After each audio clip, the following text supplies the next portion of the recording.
to Soviet anti-ship missiles.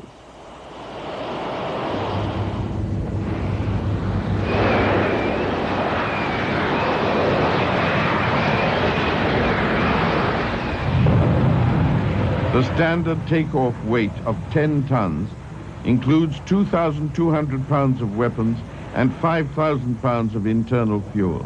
However, this load can be increased if a short takeoff is used.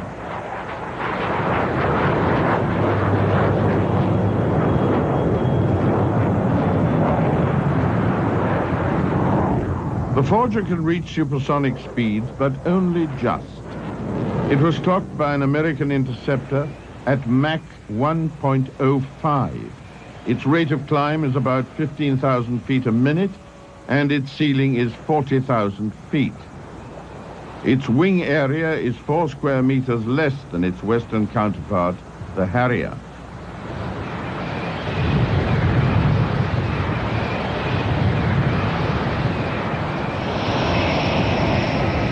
The Kiev is not a large carrier, and the aircraft's wings need to be folded for storage. There's an elevator in the stern of the ship that can bring one aircraft at a time to or from the hangar. This is the two-seat version of the Yak-38, known in the West as Forger B. The additional seat was added to a standard Yak-38 cockpit, and the fuselage was extended aft of the engine nozzle to maintain the center of gravity.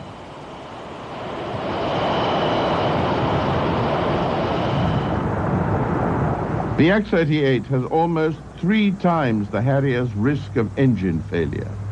This is because the lift engines need to be started twice as often as the cruise engine, and the Yak-38 cannot land with only one engine.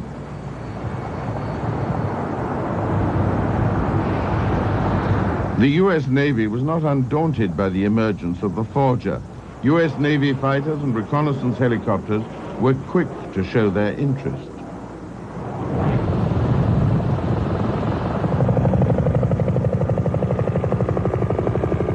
While its attack capabilities proved to be limited, there's little doubt that the Forger is capable of defending its own task force.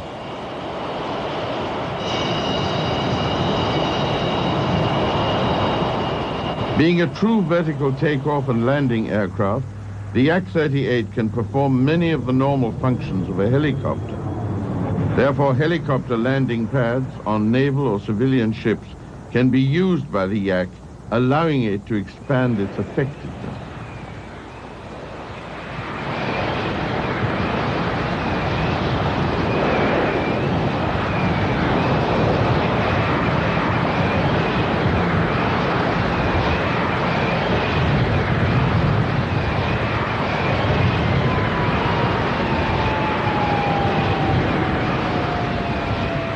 It's difficult to estimate the success of the Yak-38 program. Its small wings and lack of thrust vectoring in forward flight make it sluggish in air combat. It's not exceptionally fast, and its payload is too small for strategic attack. But the Yak-38 program gave the Soviets a substantial and far-reaching fleet of carrier-borne aircraft, and it broke the West's monopoly on operational vertical takeoff and landing.